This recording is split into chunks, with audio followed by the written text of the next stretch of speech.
Ayun, ayun. Okay. Bilang tugon sa insidente ng computer-related identity theft, agad na kumilos ang mga operatiba ng Camarines Sur Provincial Cyber Response Team ng RACO 5 at nagsagawa ng entrapment operation sa Bombon, Camarines Sur.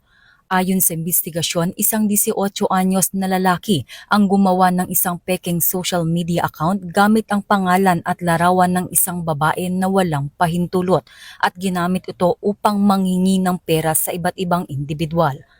Sa pakikipag-ugnayan sa Mombon Municipal Police Station, naaresto ang suspect at nahaharap sa kasong computer-related identity theft. Patunay ito ng mabilis na aksyon ng PNP para sa kaligtasan ng publiko.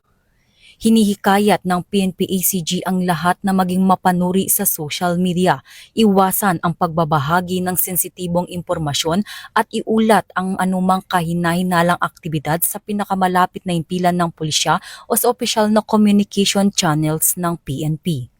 Mula dito sa Campo Crame, ako ang inyong PNN correspondent, Patrolwoman Mary Grace Artizuela, nagbabalita para sa Police News Network, alagad ng batas, taga-taguyod ng Balitang Pulis.